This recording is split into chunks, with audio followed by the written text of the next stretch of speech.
Hello, you lovely cubs, it's the Dragon Lord here, back again with another video. Now today we are doing What If Tanjiro was a prodigy, and basically what we're doing is if you guys remember when he was training with Orokodaki, it took him 2 years. Basically, he's gonna learn faster, and he's gonna be able to become stronger. I'm also gonna make him a chosen child of fire because he's a prodigy, and usually prodigies are children chosen to wield sun breathing or are born in special families or have certain circumstances. So I'm gonna basically make him like his father, chosen to be a child of fire. So he's gonna have the birthmark on his forehead since he was born. And with that out of the way, like, subscribe, join the Discord if you want. And yeah, let's get into it.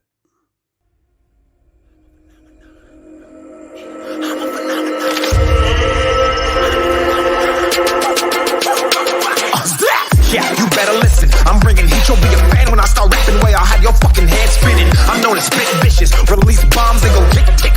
Boom, you gon' leave that head missing. I'm a phenomenon, stacking cheese like it's Parmesan. 8 different flows, call me Octomom. I'm moving fast like the Autobahn, and I'm independent, so I'm not your fucking starving like it's Ramadan. Sick, twisted, gifted, can't copy printed, can't hold me down. I shape shift, I'm liquid. I kill this beat, I might get convicted. They know how I move. In a house on the mountains, a child was just born.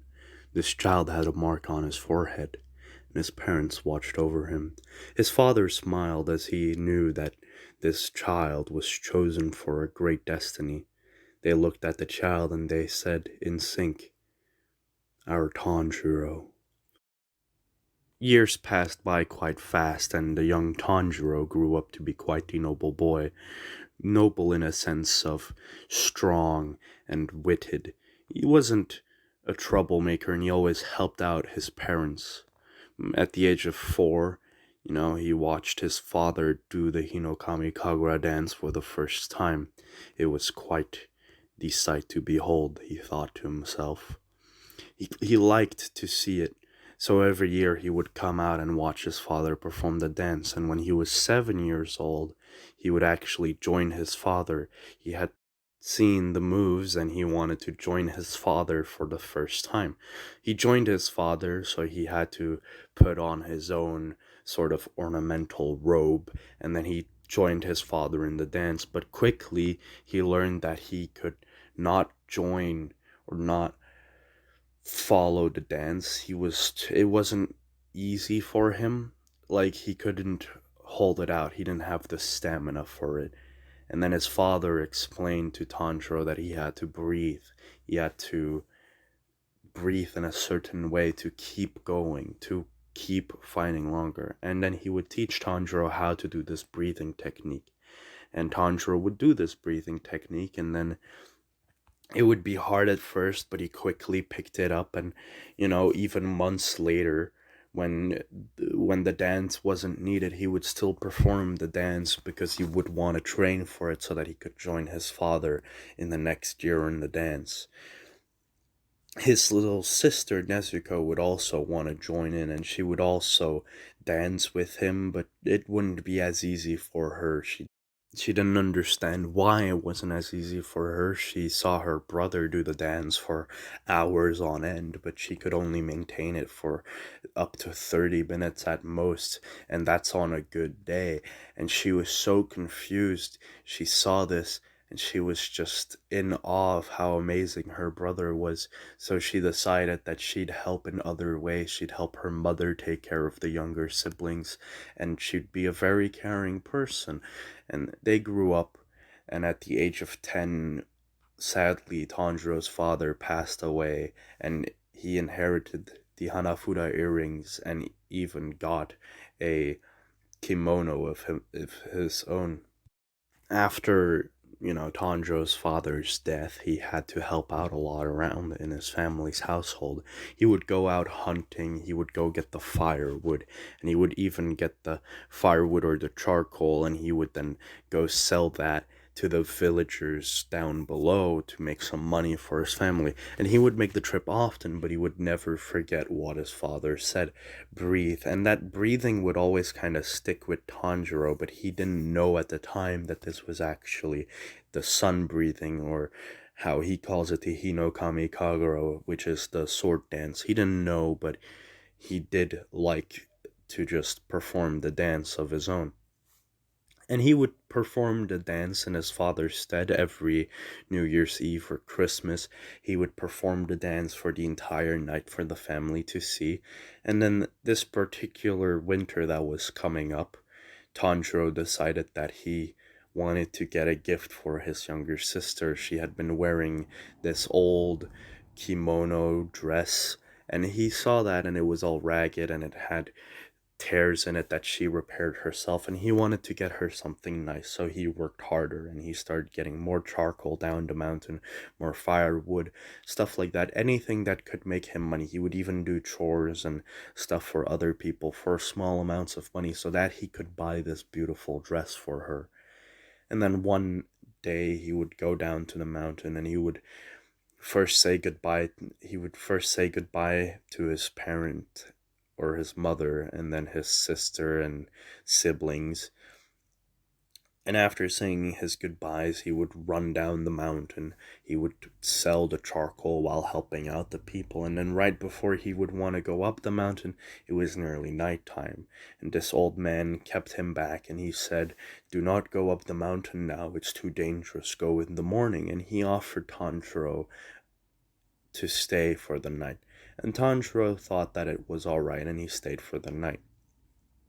He slept and ate there, and then in the morning he would go back up the mountain. Now there was quite a thick fog, and it was quite dark out. There were clouds obscuring the sky, and he walked up the mountain, and then he smelt blood when he was getting close to his house, and he was panicking. So he ran at his maximum speed, and he saw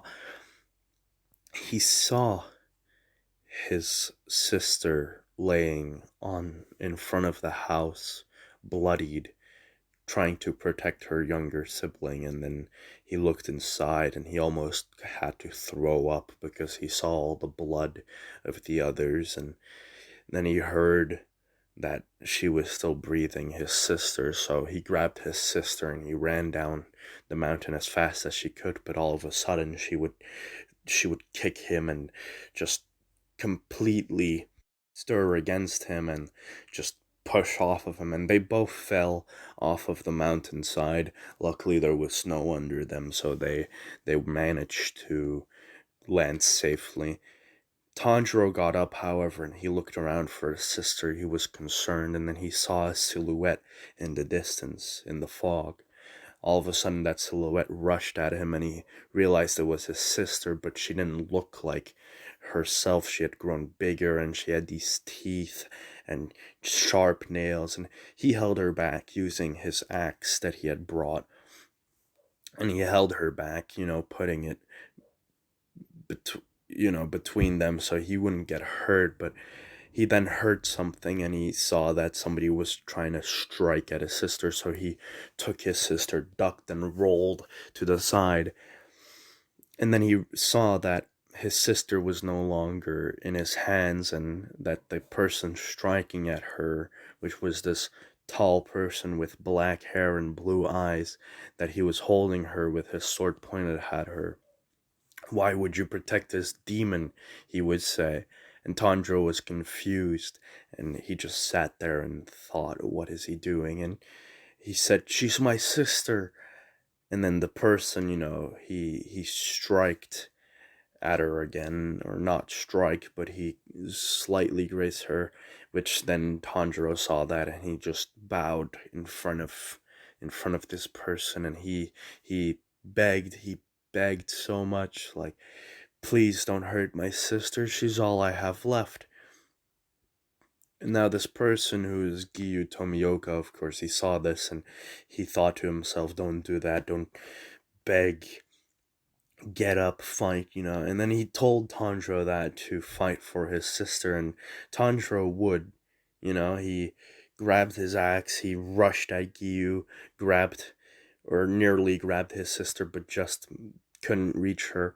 And Giyu was quite impressed, and then Tanjiro would run behind the tree lines and then throw a rock at Giyu, and Giyu saw this and was so confused, and then Tanjiro just ran straight at Giyu, which confused Giyu. And then all of a sudden, this axe would pin Giyu's shoulder, well, not hurting him, but it would pin him with the wood against the tree, and Tanjiro would grab his sister and jump back.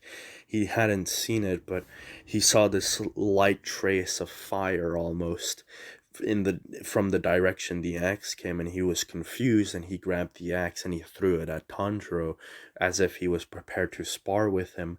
And Tanjiro would take a breath, and Giyu would realize that this was a sword technique breath, and he was confused. He thought that this boy wasn't, a demon slayer, and then Tanjiro rushed at Giyu, and almost mimicking, the Hinokami Kagura, he would strike at Giyu, and this light trace of kind of fire would be seen on the axe. And Giyu, he saw great potential in Tanjiro, but he then knocked Tanjiro out. Seeing this, Nezuko woke up from her rage state, and she saw that Giyu was trying to attack her brother, so she kicked him away and then protected him almost. And Giyu was quite impressed by these two, so he decided to spare, Nezuko. He then told Tanjiro when he woke up that he should go to Mount Sagiri, where there's Sakanji Orokodaki, and that he should ask for guidance to become a demon slayer. So he then gave Tanjiro, just a farewell and then left. He also sent a, message to Orokodaki explaining what he had seen. And Tanjiro and Nezuko, they went back to their house and they buried their family, and then Tanjiro and Nezuko, they would continue walking. Now, of course, Tanjiro had heard Giyu's warning of not letting her in the sun or she would burn and, dissipate. So he made this basket after buying some materials, and he then asked her if she could enter it, and she did. She entered the basket, and then they both ran towards where Sakiri Mountain was. They arrived at this mountain at dawn, and they came across a mother and her son. And the mother, she warned him to be careful on the mountains because she had heard that there was a wild beast there. He heeded the warning, but he still went on, and then he smelled blood. He came upon a sight of a demon snacking on some monks in a temple. Of course, it made Tanjiro mad, seeing a demon killing humans, because it reminded him of what happened to his family. But Nezuko, however, she was in a trance. She was looking at the blood. She wanted to feast upon it, but she had to hold herself back. Now the demon attacked Tanjiro, and they got in a fight. Now Tanjiro did hold himself pretty well because he did have the axe, but he ended up asking for help from his sister, and his sister kicked the demon's head off. And then Tanjiro quickly used his breathing, or, well, he didn't know that it was breathing, but he used it and then threw his axe, splitting the demon's head in two. And, the demon was incapacitated because it struck at its brain, so its motor function stopped. It didn't die because it wasn't a Nichiren sword. And then, Tanjiro saw this, that the demon was incapacitated, so he decided to bury the people from the temple. Now, Urokodaki would come and he would see that Tanjiro did all this, and he would be kind of impressed for a normal person to, defeat a demon that easily. And then the sun would come up and burn the demon, and Urokodaki would tell Tanjiro to follow him because he's the person he's been looking for. They run and they get to Mount Sagiri by the next dawn, so it took them half a day to get there. And They put Nezuko in bed because she's sleeping, and then Urokodaki tells Tanjiro to follow him and that he will test him to see if he's worthy of being his student. So they go to the top of the mountain, and Tanjiro realizes that it's harder to breathe, even with like the breathing that he learned from his father. It's harder, like the technique, and it's harder to do it without the breathing technique. So he uses the breathing technique, of the Hinokami Kagura. So he uses that breathing technique and he runs down the mountain, and he realizes that there's traps, but he dodges just in time and he keeps going. And now that he knows that there's traps, he starts using his nose, his smell ability, to sniff out where Rokodaki's traps were, and then he would dodge them by the nick of a hair, but he would still dodge them.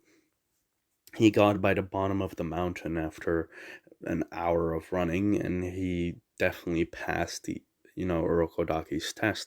Kodaki's quite pleased because he sees that Tanjiro is quite the strong person, and he says that he is definitely worthy of being his student. Next day they start, so Urokodaki gives Tanjiro you know a base understanding of uh, all of the water breathing techniques, but he tells Tanjiro that water breathing isn't made for Tanjiro. It's just what he can teach him right now until Tanjiro figures out what his actual breathing technique is.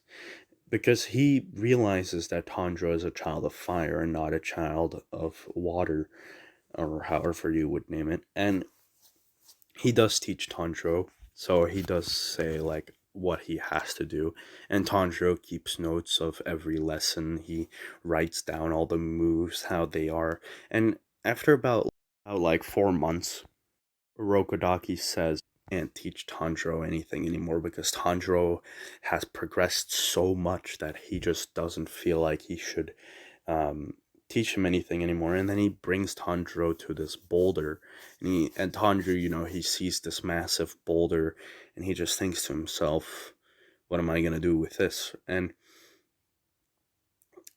then Rogodaki says, like, cut it in half, and you can take the final selection exam. And Tanjiro at first is confused by this, but then he accepts the challenge and goes on to do it. So he strikes at the boulder, but instead of it being sliced in two, it has a scratch on it, and Tanjiro realizes that he's not ready yet to do it. So he starts training himself, and after about 4 more months, so 8 months in total of training, he feels like there's no more faults in his technique and that he can slice through the boulder, and thus he tries, and he does not he's not able to slice through the boulder, but the scratch that he made before was like, now there was quite the sword mark in the boulder, but he couldn't slash through it yet. And then all of a sudden he heard this voice speak that he's pathetic, and he looks up and he sees this orange haired boy wearing a mask, and the boy kicks at Tanjiro, and compared to Tanjiro, they're on pretty equal footing, but the boy,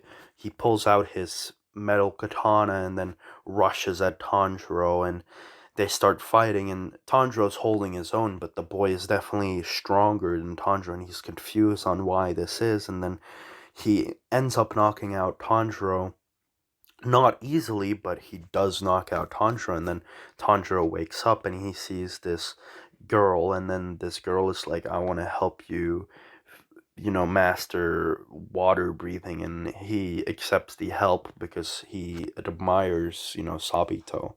And she helps him, and after about a month of helping him, he realizes that what he was doing wrong was that small like grips on his sword would make it that he wouldn't be able to exert the full force, or even like his breathing hadn't been fully completed. Like he instead of using the full power of water breathing, he like did half of what he actually could have done. So she points all of this out, and then after about 1 month of perfecting everything and then another month of learning every single mistake, right? 2 months would have passed, so 10 months in total compared to when he started training, and then Tanjiro would realize what he did wrong and he would fight Sabito. Now, when he's fighting Sabito, they're pretty equal because instead of like instantly slicing Sabito's mask, he wanted to fight Sabito to see how he compared in skill, and Sabito is still better than Tanjiro, and Tanjiro is confused by this, and then he realizes what Orokodaki said, that he's not a child of water, but a child of fire. So he then thinks for a second, while fighting Sabito, he's in this kind of state of mind, and then he realizes what he did wrong.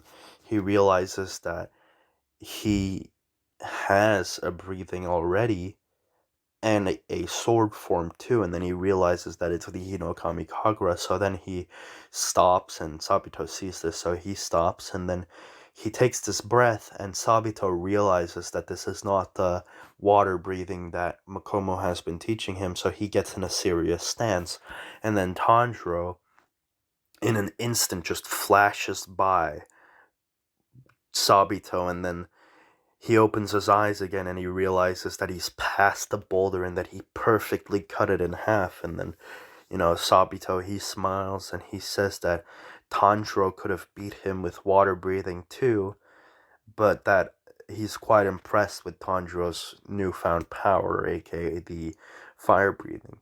Then Tanjiro shows this to Orokodaki, and Orokodaki's quite impressed, and he says that Tanjiro is ready for the final selection, and he has two options. He has the final elections in the next spring, or he has the one after that. So he has to wait 3 or so months anyway, or he has to wait another year. And Tanjiro decides to train his Hinokami Kagura in these 3 months. He's still getting the hang of it, and his body, it's used to it because he did the breathing for so long. Well, not to the full extent, but he did use the breathing technique in the past, and now he's trying to figure out the moves and stuff like that. And he's asked Orokodaki. Of course, Orokodaki didn't know anything, and Orokodaki said that one day Tanjiro could ask Rengoku, which is the flame Hashira, right? And Tanjiro kind of keeps note of this in his head, like, oh, okay, and then he starts writing down all of the moves of the Hinokami Kagura, and he tries to figure out the combat usage for them. And then eventually he figures out the first two forms, and then he thinks of further, how to go further, but he's at a standstill, and then the first final selection comes up. Now, he's presented with the option to go, but he decides that he doesn't want to go.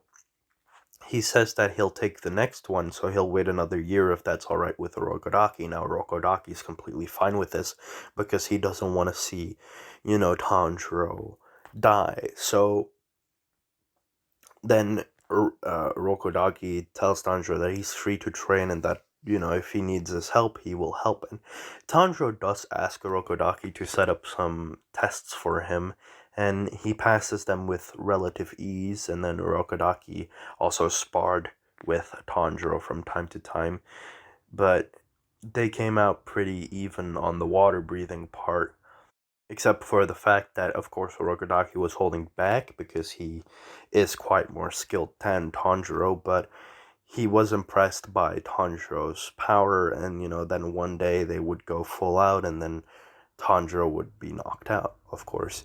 But Tanjiro keeps training for the year, and in the year he just tries to figure out, the fire breathing, and he figures out the first few forms, and he figures out, that his body isn't actually strong enough and that he needs to keep the breathing going. So water breathing has actually gone really well for Tanjiro once he started learning the fire breathing more. Because when he started using the water breathing, he started looking at ways to change it and make new forms, and he actually made a few new forms that are last resorts because they put a lot of strain on his body because it's kind of combining two forms. And it would combine the calmness and, streamlikeness of water with the roughness and flickering of fire. And it it's that made Tanjiro quite pleased with his training because he saw that he was still making progress. Now, he would still use water breathing and he would get better at it.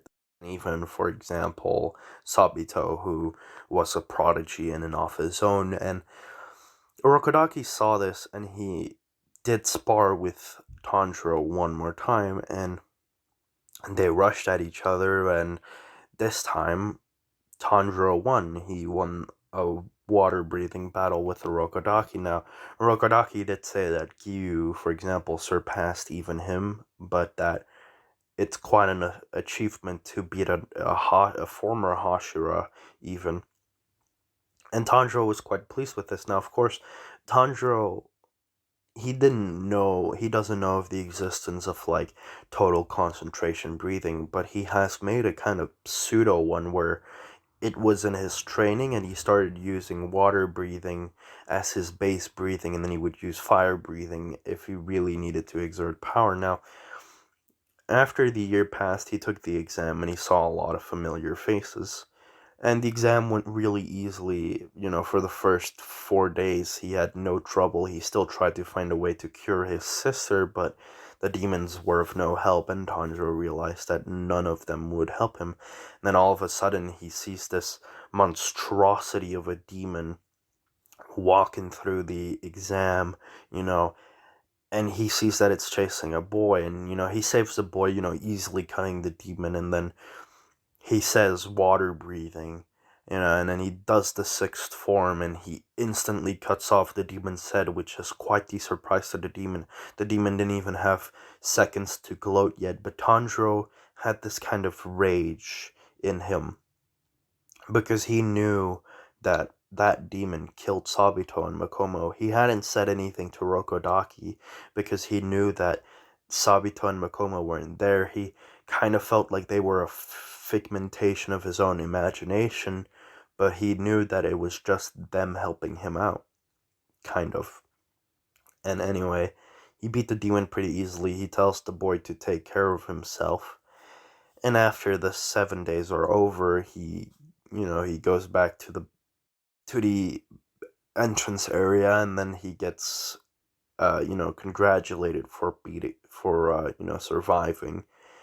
They take his measurements and stuff for his demon slayer outfit, and then he uses his smell to take an ore, and he takes the ore and then goes back to wherever he had to go, and he got his rank and his Kasugai Crow, and he goes back, and Orokodaki, first thing he sees is Nezuko, who storms out of the building. Of course, it's nighttime, so she doesn't get burned, and she hugs him, and she's happy that he survived, and Orokodaki sees this, and he's happy that he survived, and then Tanjiro says, I took revenge for Sabito and Makomo, and, it makes Orokodaki cry because he can tell that he did. It's just this feeling in him. Tanjiro gets to rest and eat a good meal, and then he gets these gifts from Orokodaki. And after a week, he has gotten his Demon Slayer uniform, and then eventually his swordsmith comes and gives him his sword. And, the swordsmith, he's happy too because he says that Tanjiro's a child of fire, but Tanjiro says that he still doesn't know what that means completely, but that he does have a fire breathing technique, but that he's been learning the water breathing.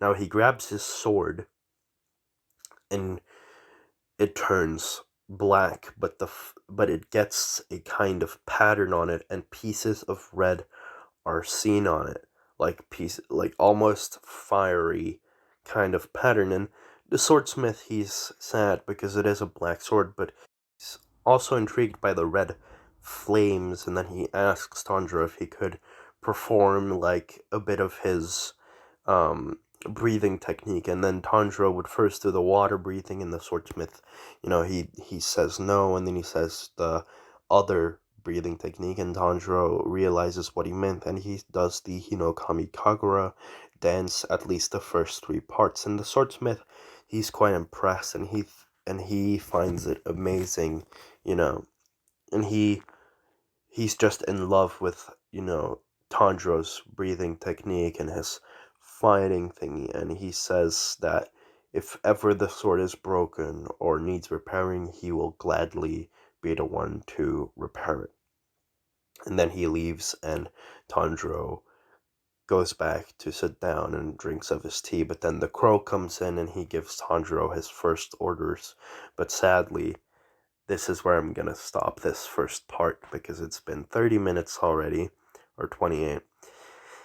And, there has to be some left for, the next parts, of course. Anyway, if you guys enjoyed this, like and subscribe. If you haven't already, join the Discord.